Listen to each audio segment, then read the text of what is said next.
Pour cette opportunité que tu me donnes d'apporter ta parole, Seigneur. Utilise-moi juste comme un vase ce matin, Seigneur. Je ne voudrais pas parler de moi, Seigneur, ni d'un parti politique, ni de l'économie, ni de quoi que ce soit, mais je voudrais parler de tout ce qui est céleste, Seigneur. Seigneur, permets que l'éternité puisse se manifester au milieu des hommes ce matin, Seigneur. Que ton onction qui rend la prédication facile, Seigneur, puisse me oindre ce matin, afin que je puisse comprendre le mystère de ta parole. Oh Seigneur, illumine les yeux de mon cœur afin de recevoir la sagesse. Seigneur, ce peuple n'est pas venu m'écouter, mais étant venu écouter leur Dieu.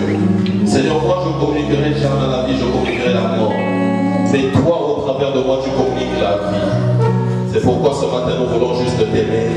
Nous voulons juste t'adorer. Nous voulons juste te rendre, Seigneur, l'honneur qui t'est dû. Et nous voulons te dire merci d'accepter de venir parmi les hommes et de parler aux hommes. Parce que tu veux sauver les nations, tu veux sauver les générations. Et tu veux avoir une famille et tu veux avoir des multitudes de nations dans les cieux avec toi. C'est pourquoi tu nous as choisis et tu nous as mis à la disposal de cette nation pour prêcher l'évangile. Seigneur, nous t'adorons. Nous te magnifions. Saint-Esprit, tu es encore la bienvenue, mon Seigneur. Jésus-Christ, je t'adore.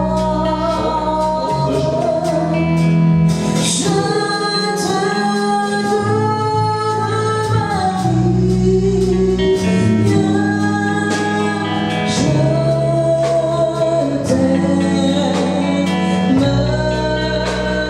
tant.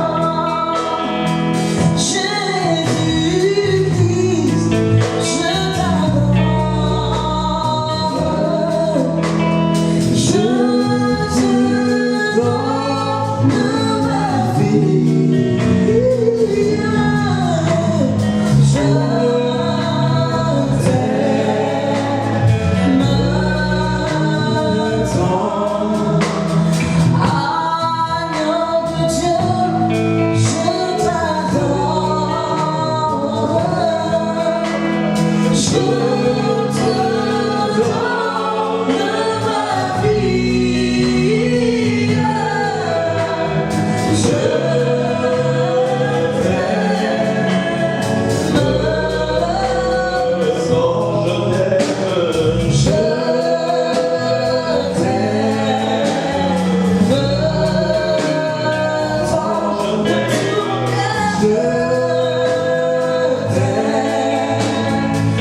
arrêtes comme le font nous t'aimons.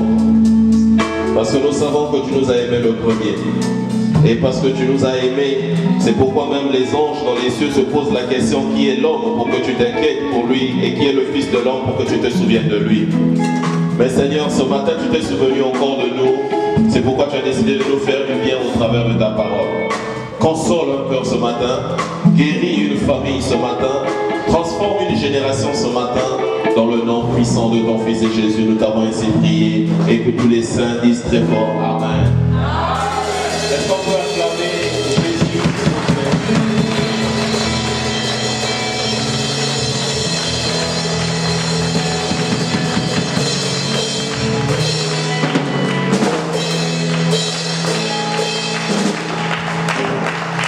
Amen. Amen. Alléluia. C'est pas toujours facile de venir se lever ici. Amen. Surtout généralement quand ce qui passe avant toi emmène la chose à une dimension. Amen.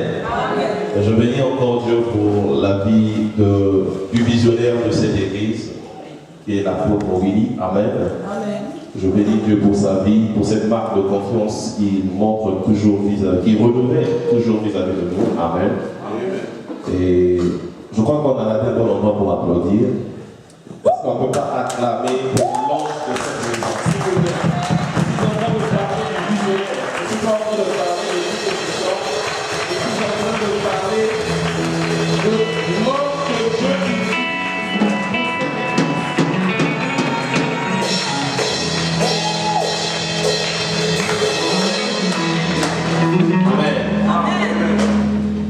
honneur à celui, on rend honneur à la personne, c'est vrai, l'honneur doit leur revenir. Amen. Ça revient à Dieu, ça doit leur revenir. Parce que s'il avait désobéi à Dieu, nous ne serons pas là. Mais à cause de son obéissance, nous sommes là. Amen. On bénit Dieu pour sa vie. Amen. Amen. Ce matin, je voudrais juste parler de quelque chose, de quatre petites choses. Amen. Et après, on va partir d'ici. Depuis pratiquement un mois, je crois que le Seigneur est en train de m'apprendre des choses. Il est en train de me surprendre avec beaucoup de choses. C'est pourquoi ce matin, je voulais qu'on puisse regarder quelque chose dans la prière. Amen. Le Seigneur veut que ce matin, que nous puissions parler de la prière. Je ne sais pas pourquoi, mais nous allons voir ça sur un autre angle. Amen. Je sais que vous avez longtemps écouté ces versets, vous avez longtemps écouté la prière, vous avez longtemps écrit sur la prière. Ce matin, je voudrais qu'on puisse voir juste quelque chose sur la prière. Amen. Ça va nous aider. Amen. Généralement, quand une situation nous arrive dans la vie, et quand c'est une catastrophe, ce que nous avons l'habitude de faire comme des êtres humains, c'est de pleurer. Amen. Nous pleurons. Ça arrive à tout le monde de pleurer. Ça arrive à tout le monde d'avoir mal. Ça arrive à tout le monde de comprendre que cette situation, je ne méritais pas de vivre cette situation. Amen. Et lorsque, dans notre état humain, nous pleurons, et après, nous avons tendance à ne rien faire. Amen. Mais quand nous voyons dans la Bible, et quand nous voyons, admettons dans le livre de Néhémie, quand vous voyez, lorsqu'on annonce à Néhémie que les murs de Jérusalem ont été détruits, Néhémie a réagi comme nous tous. Alléluia. Il a déchiré ses vêtements, il a commencé à pleurer, il a commencé à réagir comme toute personne pouvait réagir. Alléluia. Amen. Peu importe ton niveau dans la société, lorsqu'il y a quelque chose qui t'arrive, une catastrophe qui t'arrive, une fatalité qui t'arrive, ce que tu fais, tu pleures. Parce que ça fait trop mal. Alléluia. Amen. Quand ça fait trop mal, ce qui est vrai, quand ça fait mal, les gens pleurent. Alléluia. Amen. On ne peut pas s'empêcher de pleurer. On ne peut pas s'empêcher d'avoir du remords. On ne peut pas s'empêcher qu'on ait mal, qu'on ait un sentiment qui nous fasse mal. Alléluia. Mais ce qui est notre particularité aujourd'hui, nous chrétiens, alléluia, c'est que nous nous arrêtons à pleurer et nous nous arrêtons à commenter la situation. Amen. Nous nous arrêtons à pleurer et nous nous arrêtons à commenter la situation. Nous n'allons pas plus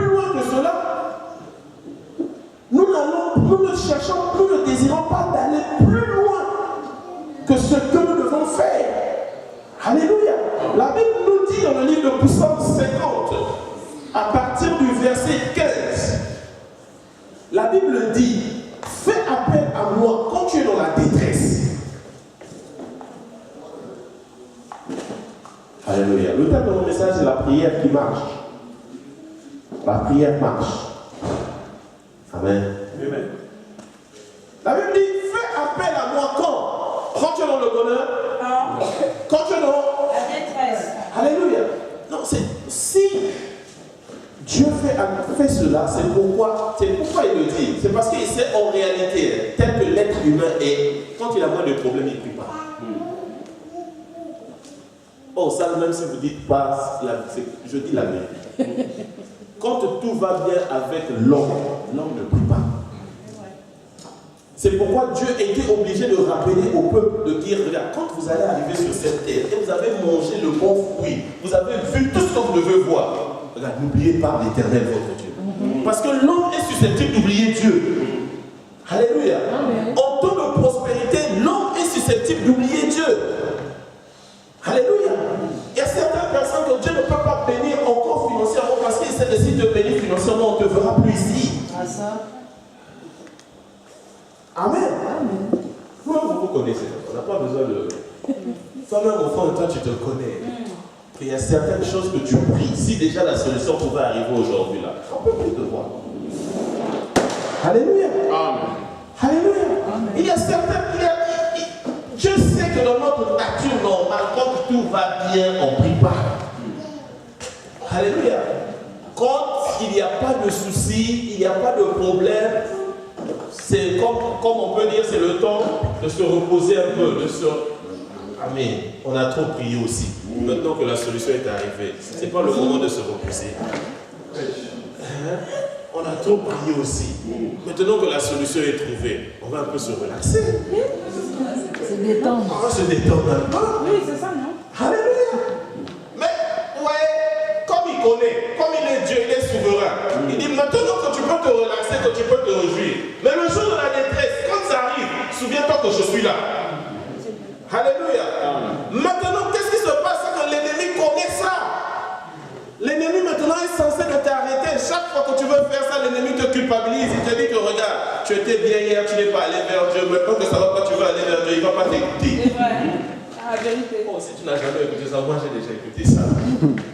Alléluia. Amen. Il va te dire ça. Tu vas écouter ça. Et toi-même tu es gêné, tu es dérangé d'aller prier.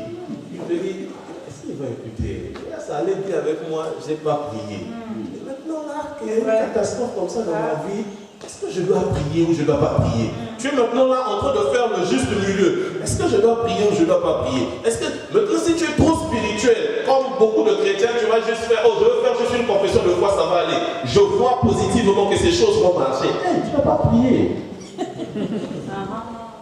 Oh, beaucoup de spirituels, c'est ce qu'ils font. Ils disent je veux faire seulement des confessions de foi et la situation va changer. C'est pas ça qui va changer la confession a sa place. Mais la prière aussi a sa place. Amen. Alléluia. Amen. Alléluia. Amen. Dieu dit, fais appel à moi quand tu es dans la détresse. Ça veut dire, quand ça ne va pas bien là, sache que tu as un Dieu. Alléluia. Amen. Quand il y a des problèmes dans ta vie, sache que ces problèmes-là se sont levés dans ta vie pour que tu puisses savoir que tu as un Dieu. Amen. Alléluia. Amen. Et tant que tu ne vas pas te lever et prier pour ce problème-là, ça ne va pas partir. Ça ne va pas partir. Alléluia. Amen. Alléluia. C'est comme s'il y a certaines choses qui doivent arriver pour te mettre sur tes genoux. Regarde, ce qui est vrai.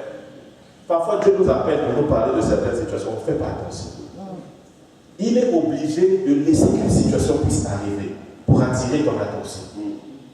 Parce que s'il ne laisse pas cette situation arriver, tu peux aller vers la catastrophe. Donc c'est pourquoi il est obligé de laisser. Il dit, je laisse que cette situation arrive pour que tu puisses te rendre compte. Regardez Moïse. Moïse, depuis dans la maison de Pharaon, pouvait se rendre compte que je ne suis pas à ma place. Alléluia. Comment quelqu'un qui pouvait se sentir égyptien, quand on était en train de taper un hébreu, pouvait aller tuer quelqu'un?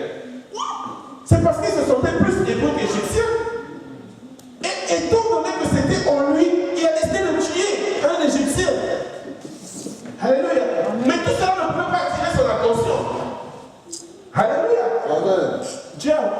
qui crée quelque chose pour attirer son attention. Alléluia. Ce qui l'a attiré même comme problème, c'est que c'est un homme hébreu qui lui dit, oh, mais tu veux que je puisse te dénoncer que c'est toi qui as tué l'Égyptien. C'est là où il va prendre la fuite. Le Christ va dire, hey, vous les hébreux, c'est toi que je suis venu sauver. C'est toi qui décides encore de me réclamer. Il dit, cette situation-là, je dois fuir. Alléluia. Amen. Parce qu'en restant dans le palais, il ne pouvait pas voir le buisson qui brûlait. Yes. En restant dans le palais, il ne pouvait pas écouter Dieu. En restant dans le palais, il ne pouvait pas écouter la voix de Dieu. C'est pourquoi à ce moment, Dieu est obligé de t'enlever de ta zone de confort, afin qu'il puisse bien t'expliquer certaines choses. Tant que Dieu est dans ta zone de confort, il ne peut pas te parler de certaines choses, parce que tu ne vas pas croire. Amen. Amen. Tu ne vas pas croire. Tu ne vas pas croire. Parce que ces choses qu'il va te dire, c'est des choses risquées. Alléluia. C'est des choses à risque. Quand tu es dans ta zone de confort, tu ne peux pas comprendre ces choses. Imagine-toi un Moïse. Dans le palais, qu'on lui donne un morceau de bois, on lui dit que ça peut se transformer en serpent. Il peut croire. Non, il fallait qu'il arrive à la montagne. Qu'on lui donne le bâton, on lui dit jette ce bâton. Il jette, ça se transforme en serpent. On lui dit prends encore, il prend, ça se transforme en bois. Alléluia. Il fallait qu'il quitte sa zone de confort. C'est pourquoi toi, là où tu te trouves, c'est vrai que ce n'est pas ta zone de confort, mais il fallait que tu arrives là pour que Dieu te parle de certaines choses. Alléluia. Alléluia. Donc tout ce qui t'arrive, ne prends pas ça toujours en main, ne prends pas toujours dans une dimension où est-ce que c'est comme ça. Non, essaie de voir que Dieu veut te faire vivre une expérience avec lui.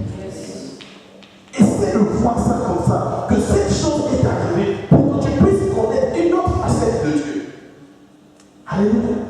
Comment connaîtrons-nous que Dieu peut guérir si on n'est pas malade? Comment connaîtrons-nous que Dieu peut faire des grandes choses au milieu de nous s'il n'y a pas certaines situations? Alléluia. Alléluia.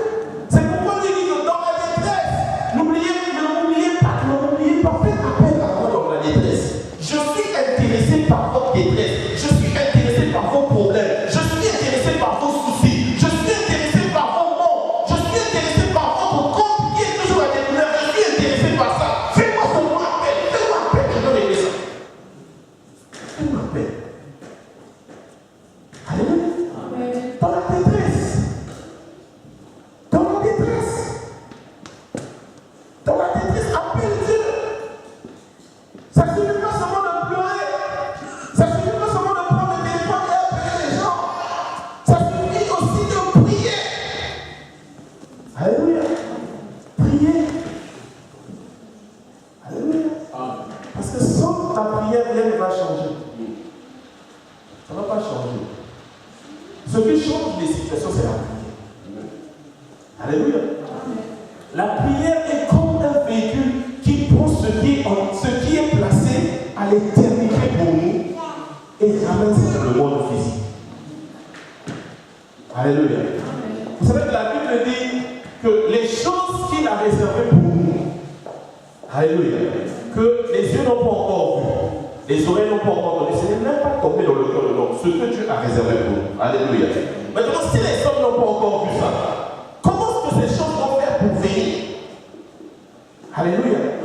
Pour que ces choses viennent, il doit y avoir un homme qui prie. Yes. Alléluia.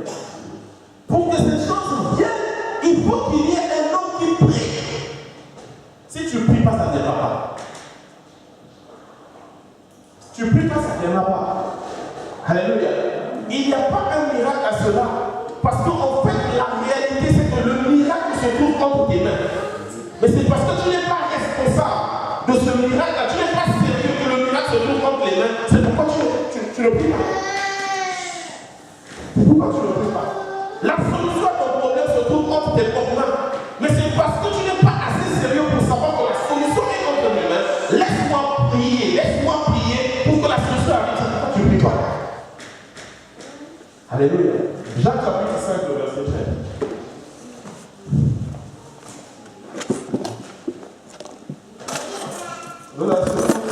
Quand le Seigneur a commencé à me parler de ces choses-là, ça a ébloui ma conscience. Ça a ébloui ma conscience. C'était parce que pendant un moment, j'étais en train de parler avec lui de certaines choses. Il m'a dit, c'est parce que tu ne pries pas. Je dis, hey, comment tu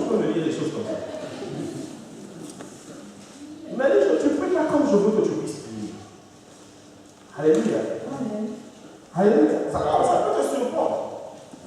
Sans qu'on puisse se rendre compte, serviteur de Dieu, je veux vous dire, c'est le Seigneur m'a dit, sans qu'on puisse se rendre compte, on peut passer tout notre temps en train de prier pour les prières, et pas prier. Sans que tu puisses te rendre compte, tu vas prendre tous les fardeaux, tu vas mettre sur toi, et tu vas oublier que tu vas prier pour toi-même. Alléluia. Parce que Dieu veut que tu pries pour toi-même aussi. Si tu prends ta vie et tu fais dépendre de ta vie aux intercesseurs, la catastrophe va t'arriver.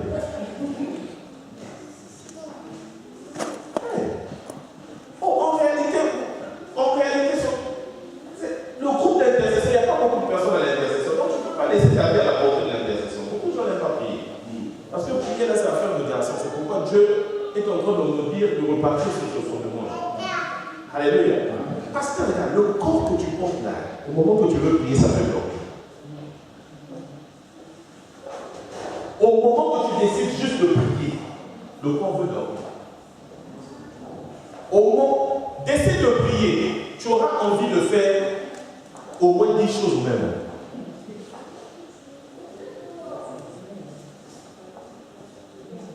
Non, hier par hasard, je sors pas de chez moi. Je reste là. Je ne veux même pas franchir mon salon, je reste dans la chambre. J'ai des trucs à régler avec lui. C'est au moment où est-ce que j'ai toutes les idées qui me venaient. Tu dois aller faire les courses à Auchan. Il n'y a plus personne pour aller faire les courses pour toi. Tu dois aller à Auchan pour aller acheter ceci. Il y a du monde ceci. Tout ce que tu peux t'imaginer, il peut venir. Oh, je n'ai pas vu quelqu'un, ça fait 2 mois. Pourquoi je ne vais pas aller rendre visite maintenant que je fais rien? Ça commence à arriver en moi. J'étais obligé de me dire à moi-même, tu ne bouges pas. Toi là, toi le corps là, tu ne bouges pas, tu restes là. Alléluia. Alléluia. Non, il y a des moments où nous devons discipliner notre corps. C'est vrai que tu as envie de dormir, moi je n'ai pas envie de dormir, moi je veux prier. Alléluia. Alléluia. Parce que si tu suis ton corps, Paul a dit, je traite durement mon corps. Je le traite durement. Parce que je n'ai pas envie qu'il puisse me conduire à faire certaines choses. Ce corps-là, si tu le suis, hey, le temps de te rendre compte de ce que tu vas faire, ça va surprendre. Le corps-là, il y a ses envies qui sont différentes de l'esprit. La Bible dit, la chair, ça ne profite à rien. Ça ne profite à rien. Si seulement vous pouvez vous rendre compte que ça ne profite à rien, vous allez passer beaucoup de temps à prier. Alléluia. Alléluia. Je vous dis la vérité, il y a des moments que je pose toujours cette question. Chaque dimanche, quand on doit venir à l'église, on lui pose la question. Donc, chaque jour, quand tu sors là, tu dois prendre au moins 35 minutes ou 40 minutes devant le miroir.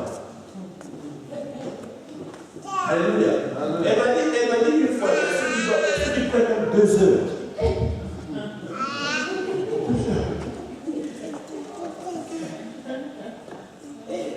Je me pose la question, est-ce que cette personne qui peut faire 2 heures en train de dessiner là, est-ce qu'il peut prendre 2 heures pour prier?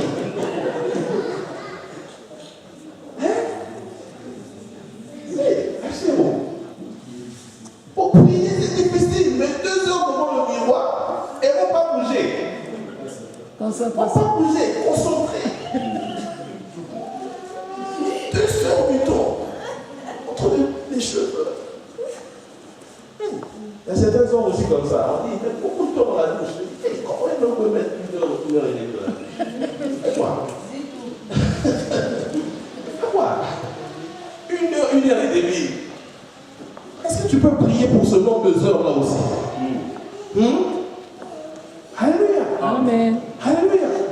La chair ne nous profitera à rien. C'est seulement le corps qu'on n'arrive pas à comprendre. Parce que, je n'ai pas dit, ne n'entretenez pas la chair. Ça, c'est un autre paradoxe. Ne faites pas un autre paradoxe à mon message.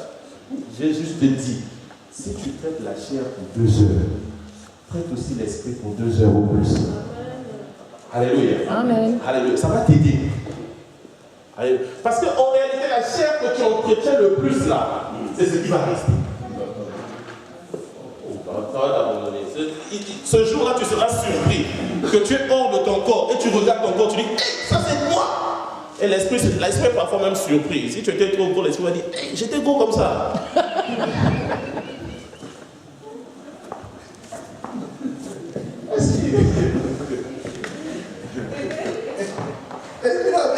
L'esprit se rend compte. Hey, c'était comme ça que j'étais. Jacques chapitre 5, verset 13. Ne changez pas mon message. Jacques 5, verset 13. La Bible dit, quelqu'un parmi vous est-il dans la souffrance qu'il chante? Quelqu'un parmi vous est dans la souffrance qu'il danse?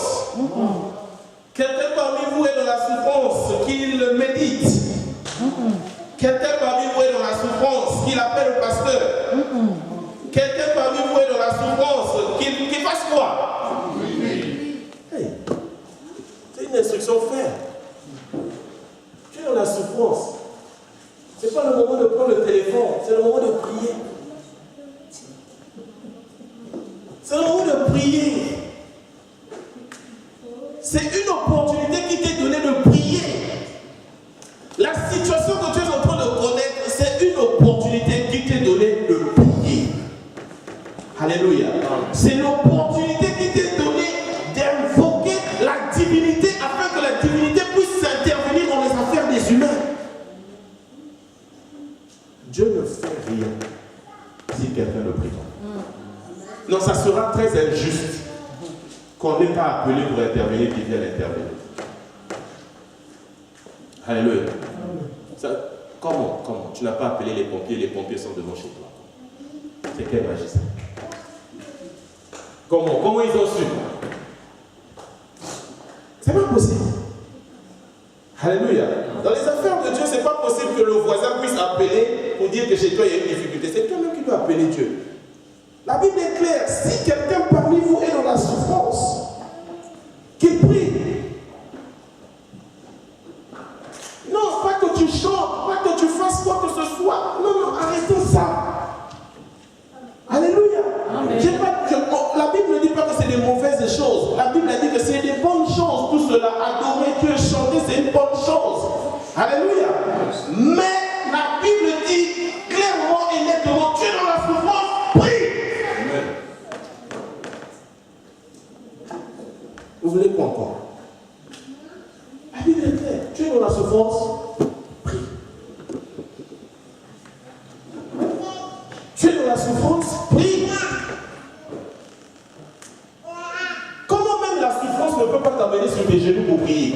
Donc qu'est-ce qui finalement va t'amener pour prier? Alléluia. Amen. Alléluia. Moi je me souviens qu'à des années, mon pasteur me disait, oh, même si je t'appelle pour des réunions de prière, tu ne viens pas. Il y a quelque chose qui va t'amener à prier. Je ne comprenais pas. Jusqu'au jour que moi-même j'ai expérimenté.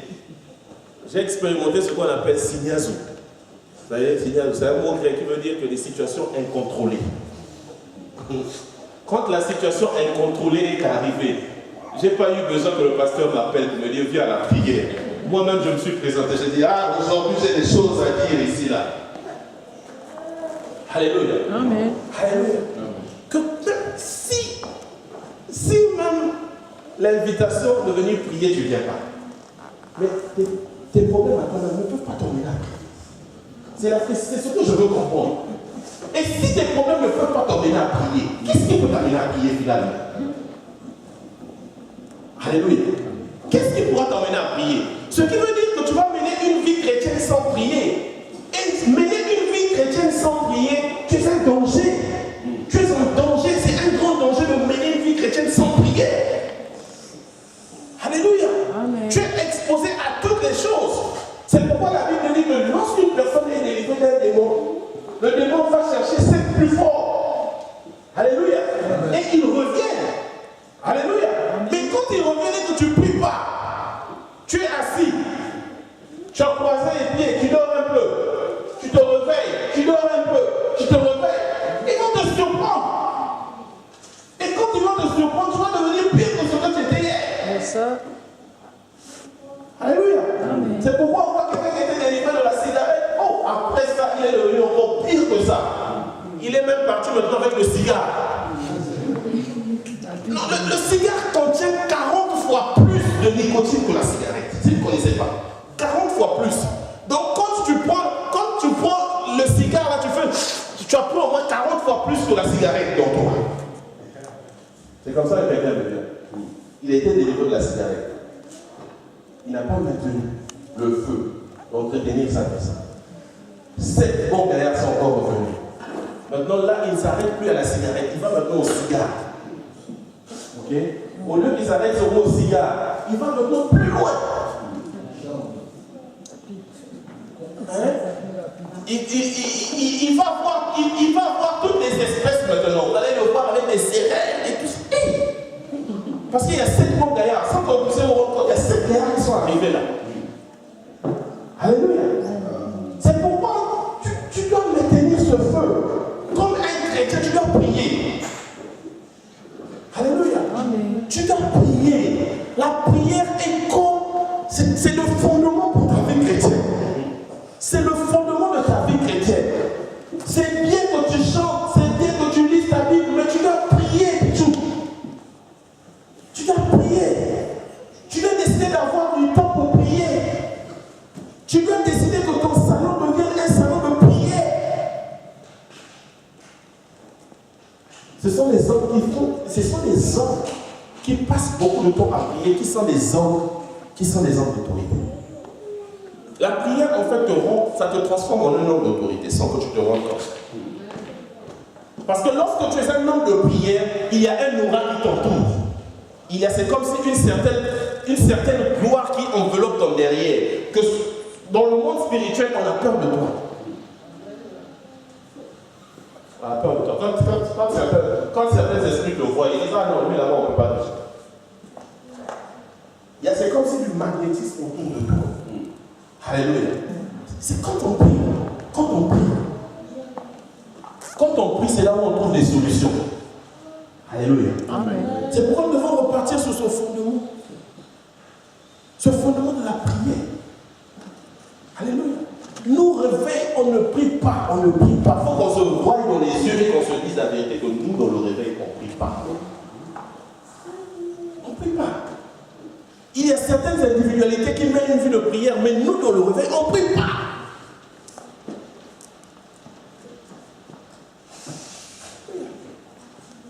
Qui vit à côté d'une mosquée? Ici, qui vit à côté d'une mosquée? À minuit, vous allez les voir aller prier. Ils vont sortir de leur maison. Ils vont sortir de chez eux à minuit. À minuit, il est déjà chez lui depuis 20 heures. Mais quand l'heure va sonner, là, il va sortir pour aller à la mosquée. Alléluia. Amen. Alléluia. Amen. Quand il est midi, même s'il est en train de vendre, du pain, il va s'arrêter, il va...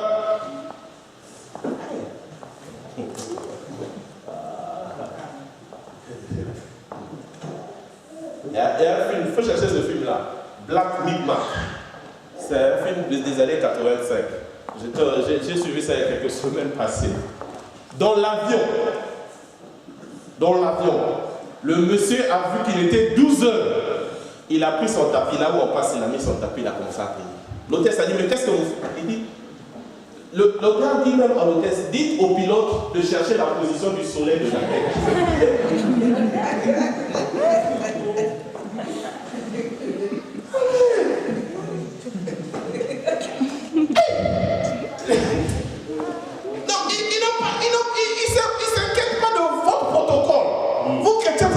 Protocole.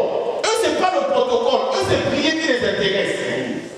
Allez, ce sont ceux qui ont tout fait qu'aujourd'hui, dans les aéroports, on puisse avoir des lieux de prière. Ce sont ceux, c'est pas nous. Non, on ne peut pas. Même dans nos administrations, on ne force pas pour qu'on puisse avoir un moment de prière. Mais eux, quand c'est la prière, c'est la prière. Même le patron, il sait qu'il va aller prier. Allez prier. Alléluia.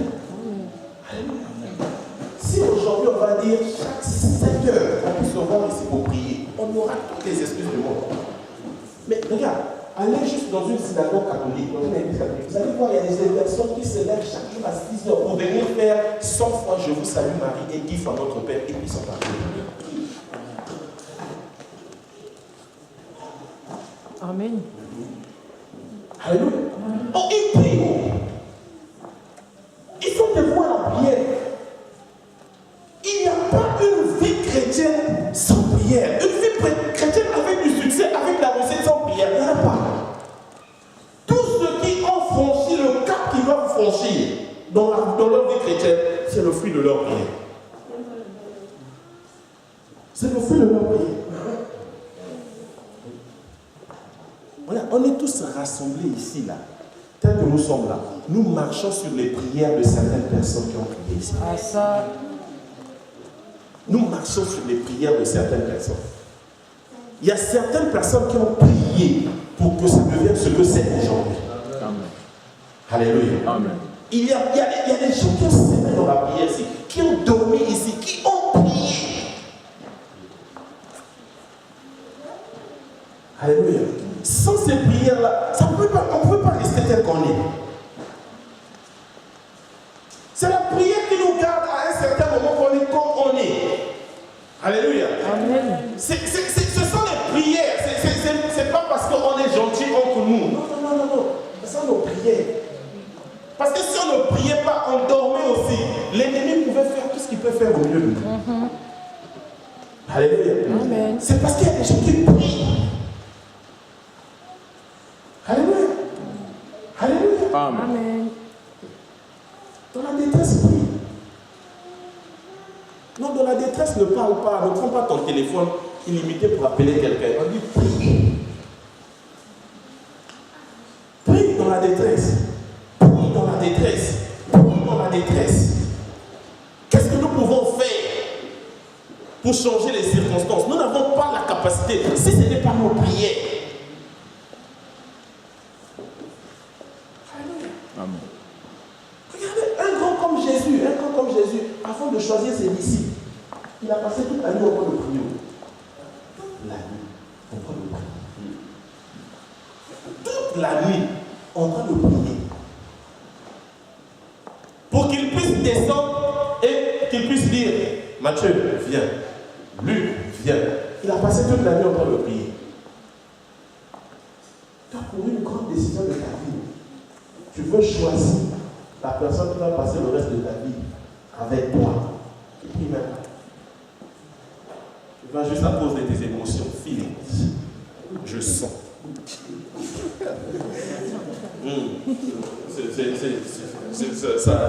C'est ça qui m'a. Oh, il est.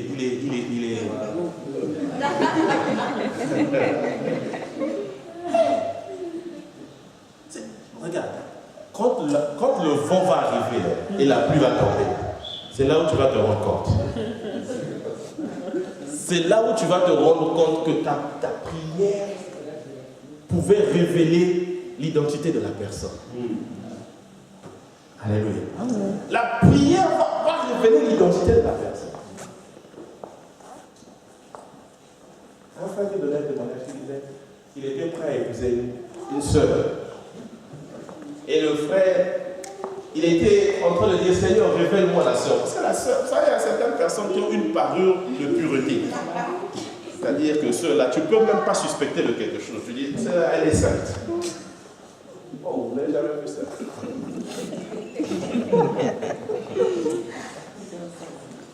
Donc, le frère était mélangé.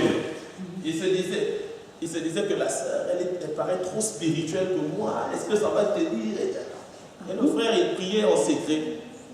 Jusqu'à ce qu'un jour, le frère est allé rendre visite à la sœur. Et la sœur était au téléphone à la cuisine. Il savait pas. Elle avait laissé le frère au salon. Le frère a entendu la sœur parler à haute voix. Elle a dit, je vais d'abord écouter avec qui elle parle. Et la sœur était en train de blâmer au téléphone. Après, le frère pose la question. Je dis, ah, mais tu étais très fâché, là, tu parlais avec qui comme ça? Et la sœur, non, c'est mon père là. Le frère a dit, si à ton père tu blâmes comme ça, c'est moi là. Tu vas me faire quoi? Pardon, ma soeur, c'est bon. On va s'arrêter là. Alléluia. Non, Jésus a prié toute la nuit pour choisir ses disciples. Il a dit ça. Il a dit, ce n'est pas vous qui m'avez choisi, c'est moi qui vous ai choisi. Il a prié toute la nuit. Et donc, tout ce que nous sommes en train de connaître dans nos vies, c'est juste des étapes pour nous faire grandir. Alléluia. C'est juste une étape pour te faire grandir, pour te faire avancer spirituellement. Essaie de rentrer juste dans la prière et découvre ce que Dieu veut par rapport à cette situation. Tu vas voir que tu vas avancer d'un pas. Alléluia. Amen. Regarde, Job, quand toutes les catastrophes sont arrivées à Job, Job n'avait pas prié. pendant tout ce temps qu'il se plaît, les gens se plaignaient autour de lui, les gens lui posaient des questions, les gens disaient tout ce qu'ils pouvaient dire. Job n'avait pas encore prié. Job, il était là avec sa douleur. C'est pour dire que la prière arrête le règne de la souffrance. Amen. Tu vois, si tu pouvais souffrir pour 10 ans, mais le fait que tu décides de prier, tu vas souffrir moins à cause de tes prières. Amen. À cause de tes prières, tu vas souffrir moins. Alléluia. Ce que les gens attendent 10 ans, toi, à cause de tes prières, tu vas les avoir en une courte période. Yes. À cause de tes prières. Alléluia. Amen. Alléluia. Rien ne descendra du ciel tant que rien ne quitte la terre. C'est un principe clair. Tant qu'il n'y a pas d'évaporation, il n'y a pas de pluie. C'est pareil pour la pluie, c'est pareil avec Dieu. Tant qu'il n'y a pas de prières qui quittent la terre pour monter vers Dieu, il n'y aura pas de bénédiction qui va descendre. Alléluia. Tu vas expérimenter, il va te faire juste déguster ce que ça peut être. Ce que ça peut être. Tu vas essayer de goûter un peu, mais tu ne peux pas tout expérimenter la totalité. Voilà. Donc, tant que tu ne vas pas prier, tant que tu ne vas pas prier, tant que tu ne vas pas parler, rien ne va changer de ta situation. Alléluia. La gravité peut diminuer, mais ça ne va pas quitter. Alléluia. Il y a plusieurs personnes. Mais le seul moyen de combattre même le péché, c'est seulement juste passer du temps dans la prière. Parce que le diable connaît tellement que si tu passes du temps à prier, que tu vas te séparer de beaucoup de choses. C'est pourquoi il évite que tu pries. Oh, il va tout faire pour que tu ne pries pas. Il va tout faire pour que tu ne pries pas. Si vous voulez essayer l'expérience, vous allez venir dimanche prochain, vous allez me dire que j'avais raison. Rentre ce soir, décide qu'à 20h tu vas prier. Tu vas voir, il y a un bon film que tu aimes bien qui va passer.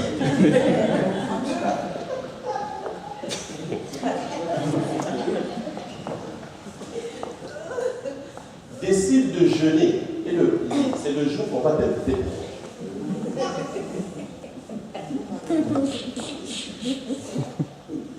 Décide de jeûner. Dis, on sort pas de chez toi, décide juste qu'aujourd'hui je jeûne et je prie. Tu vas voir que même la personne qui t'a jamais offert quelque chose à manger là, parce que le jour la personne va dire, oh mais j'ai amené beaucoup de riz pour toi et moi.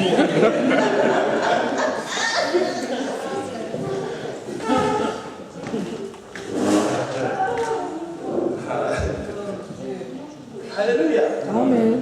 Alléluia. Amen. Si nous ne prions pas, nous n'allons rien expérimenter. Alléluia. Nous devons repartir à cette époque, là où nous avons des hommes et des femmes qui transforment leur maison en lieu de prière. Alléluia. Oh, ta maison peut être un lieu de prière. Alléluia. Ta chambre peut être ton lieu de prière. Alléluia. Tu dois prier. Cherche un moyen, n'importe quel moyen, et que tu trouves du temps pour prier. Alléluia. Donc, pour prier là, il faut avoir aussi des stratégies. Alléluia. Pour prier, si tu ne mets pas des stratégies en place, c'est pareil. Quand tu vas aller à un rendez-vous à être à temps, tu mets des stratégies en place. Prier là aussi, si tu as rendez-vous avec Dieu tous les jours à 20h, mets des stratégies en place pour être là. Parce que lui, il sera là. Alléluia. Lui, il sera là. Quand j'étais étudiant, j'avais pris un deuxième boulot. J'ai travaillé l'après-midi le soir. Et j'avais développé une habitude de me lever chaque fois à 4h, 5h pour prier. Mais j'ai pris un travail que je devais me lever de chez moi à 5h pour aller au boulot. Et j'étais parti, j'étais vraiment concentré. Je me dis, oh, ça va me faire au moins 400 € en surplus, ça va m'aider. Vous voyez, il y a trop de charges ces derniers temps. Le Seigneur lui aussi il comprend, donc, parce qu'il y a aussi la dîme et tout ça.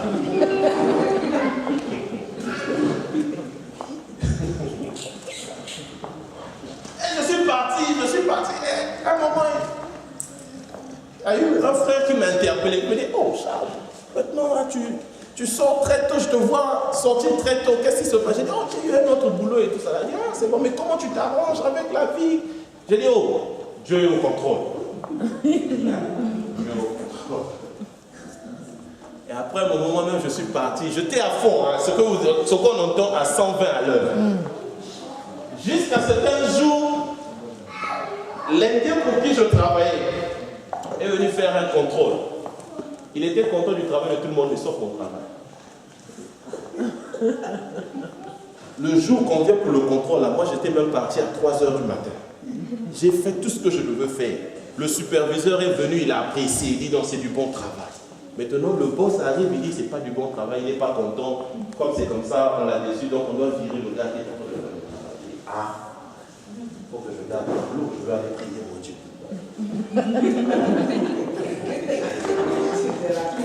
Je suis reparti. Je suis reparti avec toutes les promesses. J'ai dit, Seigneur, c'est toi qui as dit qu'on mangera la sueur de notre front. Ça là, c'est la sueur de notre front. Donc il faut garder ça.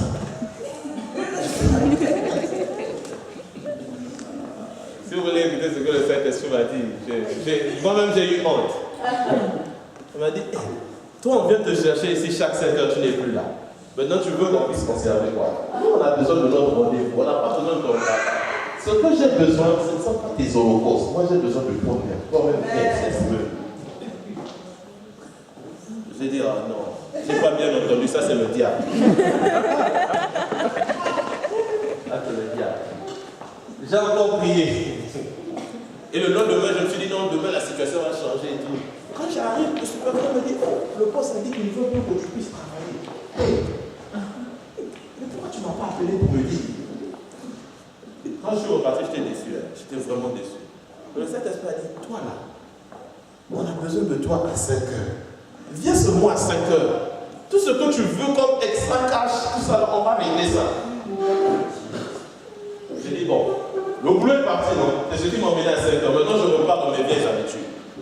Quand je repars dans mes vieilles habitudes, 2 mois après, ça paraissait tendu et tout.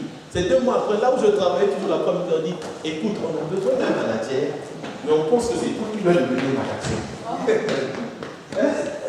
J'ai dit, il y a un certain moment, je me suis dit que c'était une blague.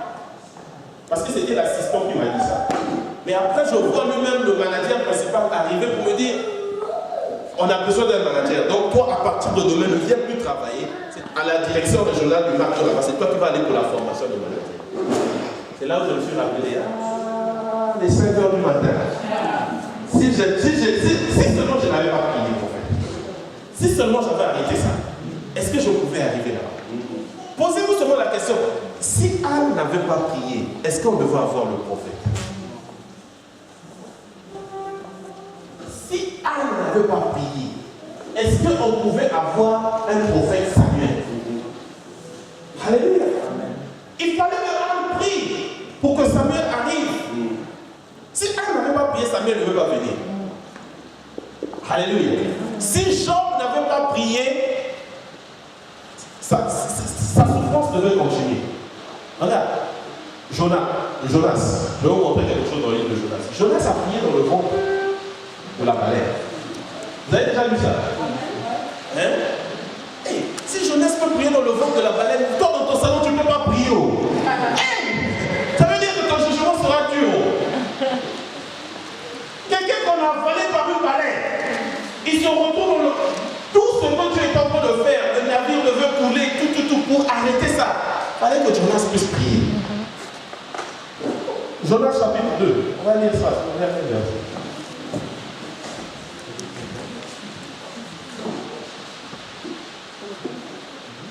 Jonas chapitre 2, le verset 1.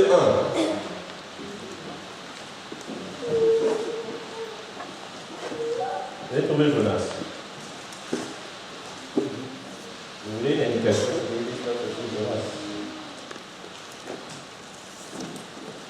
Jonas se trouve après le livre de Jonas.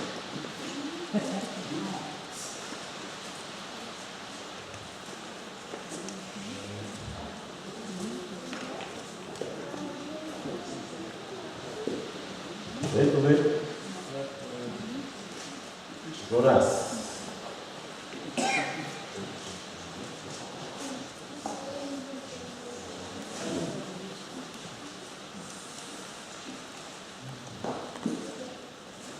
Jonas chapitre 2, le verset 1.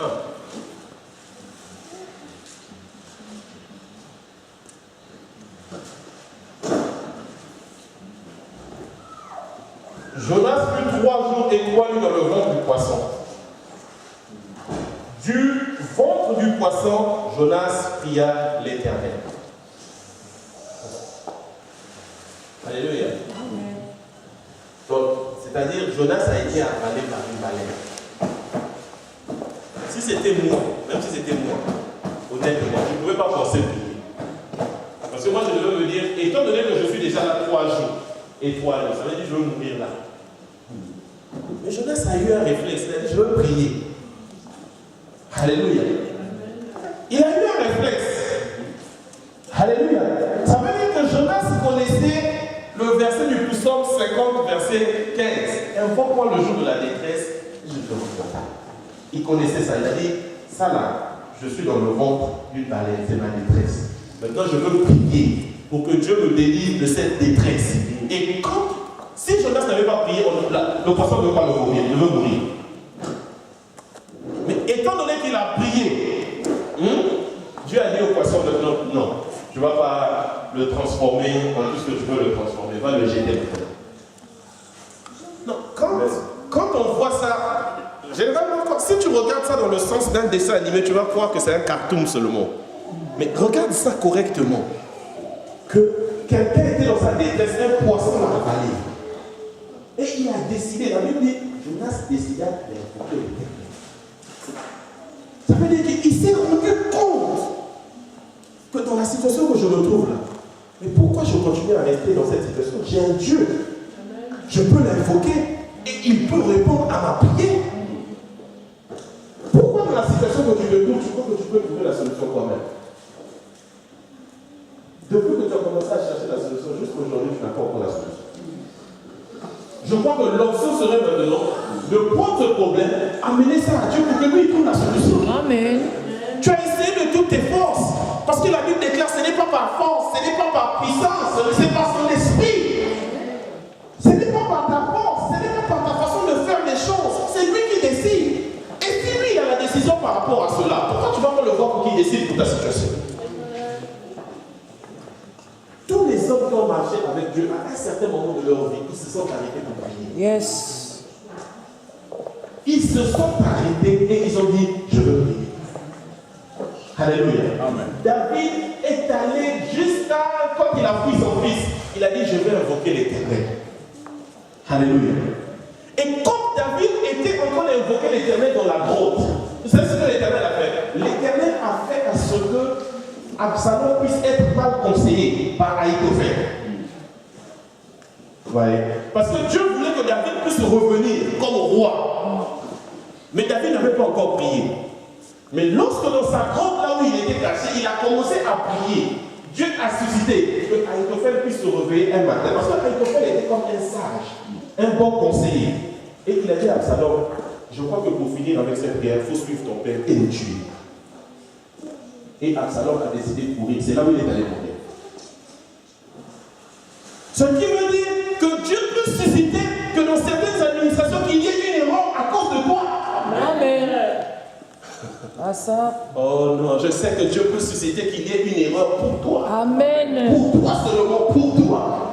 À cause de ta prière, Dieu va faire que dans cette administration, au lieu de dire non, on a mis oui. Amen. Alléluia. Amen. Alléluia. Dieu peut faire à ce qu'une dette puisse être effacée. Quand je dis effacée. Que tu reçois une lettre de l'impôt qu'on te dise que regarde, ce que tu devais ne payer plus, laisse tomber. On a compris que tu ne peux pas, laisse tomber. Ça veut dire que possible, quelqu'un qui change ta posture pour la prière. Tu as essayé d'écrire les courriers. Tu as essayé de prendre le parfait secrétaire, avoir tous les modèles des courriers qui peuvent flatter la personne qui dit on n'a jamais changé la situation. Mon frère, va sur tes genoux, prie. La situation va changer. Amen. Va sur tes genoux, prie. Tu vas voir que la situation va aller de mieux en mieux. Amen. Va sur tes genoux, prie seulement. Prie, il n'y a pas quelque chose d'autre. Prie seulement. Tu vas voir que les choses seront transformées. Alléluia. Tous les grands hommes qui ont marché avec Dieu, à un certain moment de leur vie, ils ont décidé de s'arrêter. Parce que la situation n'était plus à leur niveau. Alléluia. la situation n'était plus à leur niveau. Il fallait prier pour que Dieu puisse intervenir. Josaphat est attaqué par le roi de Syrie. Il ne sait pas d'où va venir son aide. On vient lui annoncer ça. Il dit, qu'est-ce que nous pouvons faire devant la Syrie? Nous, on est petits. Eux, ils sont nombreux. Qu'est-ce que nous pouvons faire? Il a dit, notre seule solution, notre seul espoir, dans le livre de 2 Chroniques 20, 1 Chroniques 20, notre seul espoir, c'est Dieu.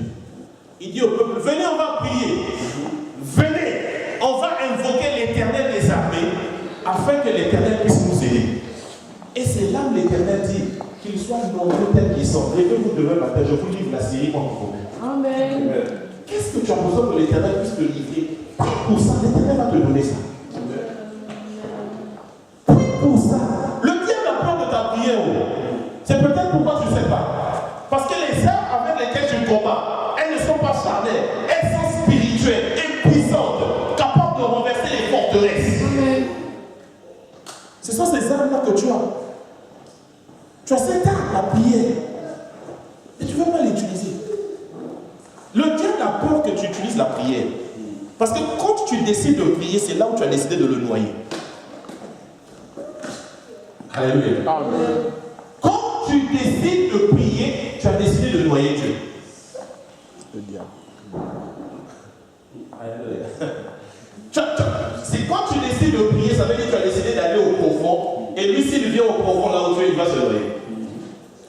Quand tu décides de prier, tu emmènes le diable à un niveau où est-ce qu'il dit, la personne est partie. C'est vrai que j'ai voulu transformer son mariage en un bazar, mais la personne a compris, a commencé à prier. Je ne peux plus rien faire. Je peux que regarder comment ça va se transformer en une bonne chose. Parce que s'il le savait, seulement que la crucifixion de Christ pouvait nous ouvrir la porte, il ne pouvait pas nous conduire vers la mort. Mais étant donné qu'il ne savait pas, il a permis que Christ puisse nous ouvrir la porte, afin que nous puissions accéder au Saint-Esprit. Amen. Afin que nous puissions aller rencontrer Dieu. Plus derrière un homme, mais nous-mêmes, et dire à Dieu, règle la solution. Alléluia. Amen. Alléluia. Amen. Alléluia. Amen. La solution que tu n'as jamais priée là, prie pour ça, tu vas avoir la solution. La situation que tu ne pries jamais, que tu te dis, Dieu est au contrôle. Là, j'étais avec, quelque temps passé, j'étais avec le prophète, on a décidé de prier. Et le prophète me disait une chose. Il m'a dit, avant qu'on rentre dans ce moment de prière, il me dit, évangéliste, j'ai jamais prié pour que la situation de ma femme, pour qu'elle vienne ici en France. J'ai jamais pris 2 jours de retraite pour prier pour ça. J'ai jamais pris, mais je ne sais pas aujourd'hui, mais on va prier pour ça. J'ai dit, hey, on va prier. Et quand on a prié, c'est ici la première fois qu'on a eu le message. C'est ici. Donc, il n'avait jamais prié. Ça veut dire que si ce jour-là on n'avait pas prié, on devait continuer à voir le prophète seul. Non, ce que je veux dire par là, c'est qu'au moment qu'on a décidé de prier, au moment qu'il y a eu tout un arrangement spirituel qui a commencé à se faire, les anges ont commencé à courir de gauche à droite. Quand tu pries, tu envoies les anges en mission. Tu veux dire, allez à l'hôtel d'administration, allez faire ceci, allez là-bas, allez courir là-bas, allez faire ceci, allez faire cela.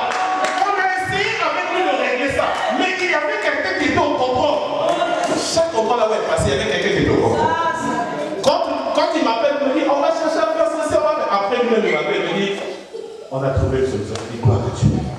Il m'appelle encore, il faut faire ceci, comment ceci. J'ai dit, ok, on va faire, prophète. Mais après, il me rappelle 5 minutes après, il me dit, on a déjà trouvé une solution. Moi, là où j'étais en train d'admirer les anges qui couraient à gauche, à droite, pour faire ces choses-là. Parce que sans l'intervention de Dieu, c'était pas possible. C'était pas possible. Tu peux dire, dans ta prière, tu les commandes. Ils sont là, ils sont au garde à vous pourquoi? Ils attendent que tu puisses les envoyer. Alléluia. La Bible dit, l'ange de l'Éternel campe autour, les anges de l'Éternel campent autour de ceux qui les craignent. C'est ça, non? S'ils sont là en train de camper derrière moi, c'est pour faire quoi? C'est pour exécuter quelque chose. Ils sont là pour que je les envoie. Ils sont là pour que je les ordonne de faire quelque chose. Ils sont là pour me protéger. Ils sont là pour que je puisse les dire, C'est parce qu'on ne prie pas. C'est pourquoi les anges sont là. Ils disent même à Dieu. Nous, ici, on est au chômage. On s'ennuie, il n'y a pas de travail. On est là, ils ne demandent pas. On est là, ils ne cherchent pas. On est là, ils ne veulent rien faire. Oh, nous, on est là, on est debout avec ses cadeaux en main. S'il demande seulement du travail, on lui donne. S'il demande ce qu'il veut demander, on lui donne. Mais le fait qu'il est là, il ne demande pas. Nous, on ne peut pas le donner. Alléluia. Si nous n'arrêtons pas ce piège, regarde, c'est un piège que l'ennemi nous donne. Et il a fallu que je puisse comprendre ça. C'est pourquoi je partage ça avec vous. Le Seigneur m'a dit, c'est un piège que l'ennemi te donne. Lorsqu'il te dit dans ta tête, c'est pas dans ta douleur que tu vas chercher. Laisse-tu en dehors de ça. C'est un piège. C'est là où se trouve le piège. C'est là où se trouve le plus grand piège. Que nous n'invoquons pas Dieu lors de notre détresse. Nous invoquons nous-mêmes pour trouver des solutions pour nous-mêmes. Quand la chose arrive, tu dis, bon, c'est pas grave. Demain, je vais appeler tel bureau, je vais appeler telle administration, je vais appeler ceci, je vais appeler ceci. Ça va avancer, ça va avancer. Parce que si j'appelle la préfecture, si j'appelle le poste de police, si j'appelle ceci, voici ce qui va se passer. Mais à un moment, si tu t'arrêtes, tu dis, si j'appelle Dieu, est-ce que la situation ne sera pas meilleure? Yes. La situation sera meilleure si on appelle Dieu. La situation sera meilleure si on appelle Dieu. Amen. Peu importe les meilleurs principes que tu as pour conduire ta vie, si Dieu n'intervient pas pour certaines situations, il n'y aura pas de solution. Il n'y aura pas de solution. Il n'y aura pas de solution. Il n'y aura pas de solution. C'est pourquoi nous avons besoin de prier. Alléluia. Prions. Pour ceux qui ont des enfants, priez pour vos enfants. Priez pour eux.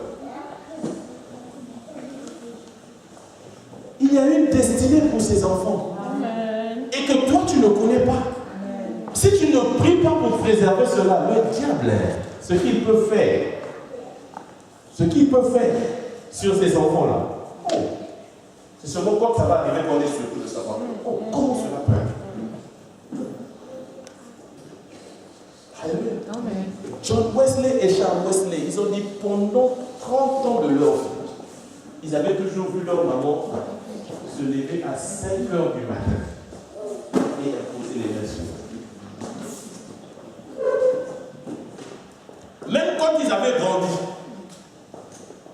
quand ils ont eu 25 ans, 26 ans, leur maman se les relevait toujours à 5 heures du matin pour imposer les mains sur eux. Et John Wesley, à la fin de sa vie, il a dit, certainement, si j'ai pu accomplir ce que j'ai accompli pour l'œuvre du Seigneur, c'est à cause des prières que ma mère a eu à Seigneur. Amen, amen, amen. Alléluia. Amen. Alléluia. Il y a une puissance dans cette séance de la prière. Il y a une puissance. Lorsque nous sémons dans la prière, ne croyez pas que nous avons sémé en vain, que c'est juste des paroles qui sont passées. Non, c'est quelque chose qui arrange et améliore le futur de quelqu'un. Amen. Alléluia. C'est pourquoi c'est très important que nous puissions prier, frères et sœurs. Repartons sur ce principe de la prière. Ça va améliorer notre vie. Ça va arranger notre avenir. Ça va améliorer beaucoup de choses pour nous. Alléluia. Amen. Alléluia. Amen. Qu'on puisse être dans des maisons des mamans qui prient. Alléluia. Qu'on puisse être dans des maisons des papas qui prient. Alléluia. Le fait que nous ne prions même pas dans nos maisons, c'est pourquoi nos enfants ne vont pas prier, parce qu'ils ne vont pas prier. C'est vrai.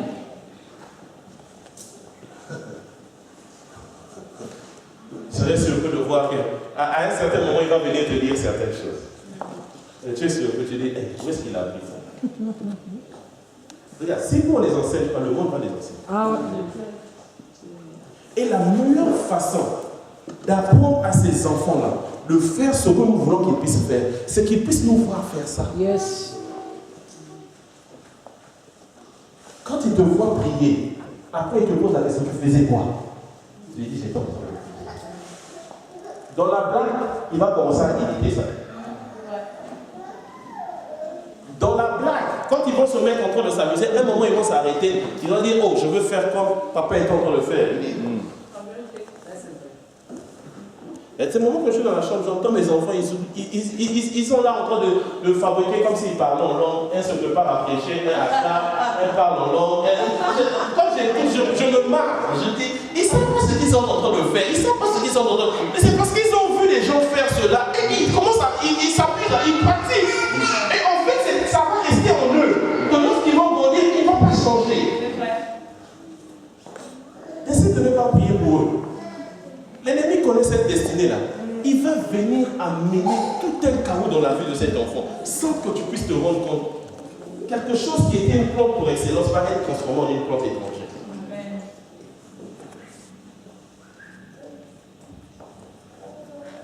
C'est l'essence de ta vie, la prière. C'est l'essence de ta vie. Ta vie, là, l'essence de ta vie, c'est la prière. Moins tu pries, moins ta vie là ressemble à ce que ça ressemble.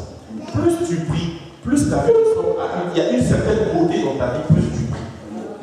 Il y a une certaine paix dans ta vie, plus tu pries. Il y a une certaine assurance, plus tu pries. Il y a une certaine confiance, plus que tu pries. Parce que quelqu'un qui prie a une certaine confiance que même quand les vents et marées se lèvent contre lui, il sait que Dieu est au contrôle de cette situation. Et Dieu va faire quelque chose de nouveau. Parce que quelqu'un qui prie, lorsque les vagues que l'on fait se lèvent contre lui, lui ne regarde pas les vagues, lui il regarde la porte qui est là. Et il dit que Dieu est en train d'ouvrir une porte pour m'aider. Dieu est en train d'ouvrir une porte pour changer ma vie. Dieu est en train d'ouvrir une porte pour que ma vie soit transformée, pour que ma vie soit changée, pour que je puisse aller à la prochaine étape de ma vie. Chaque fois qu'il y a une petite marée se lève, c'est une opportunité. Ne laisse pas passer cette opportunité en chantant, en dansant. Non, prie, prie, prie, prie pour que Dieu puisse faire quelque chose. Alléluia. Alléluia. Alléluia. Pourquoi nous devons repartir sur ce fondement de prière? Repartons sur ce fondement. Dieu sait que pendant les hauts jours, tu ne vas pas aller prier. Alléluia. Il sait aussi que lorsque tu seras en difficulté, tu ne reviendras vers lui. C'est pourquoi il t'attend. Ne te dis plus dans ta tête que ce n'est pas le bon moment. Mais dis-toi maintenant dans ta tête que c'est le bon moment que je puisse repartir vers mon Créateur. Quelle est cette voiture qui va dans un garage quand elle marche bien? Pourquoi quand tu vas attendre ce monde, tu veux repartir à Dieu quand tu marches bien? Bon, c'est bien de repartir à Dieu quand tu marches bien. C'est bien. Mais il te dit aussi que quand tout ne va pas bien, viens. C'est moi qui console les cœurs brisés. Hein? C'est moi qui ai la solution pour ces problèmes.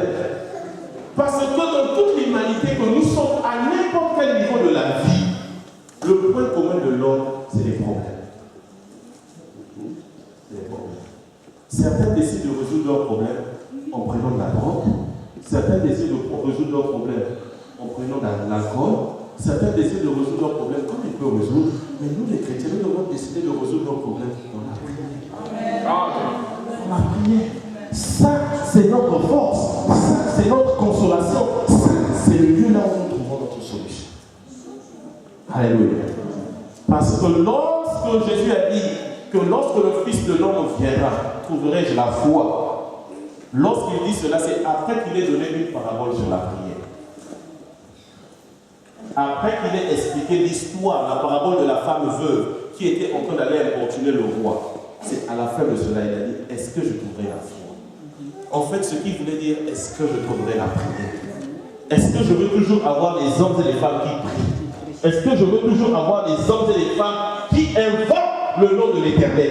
Est-ce que je veux toujours avoir les hommes et les femmes qui peuvent aller sur leurs genoux pour invoquer le nom de l'Éternel afin de voir la gloire de Dieu dans leur vie?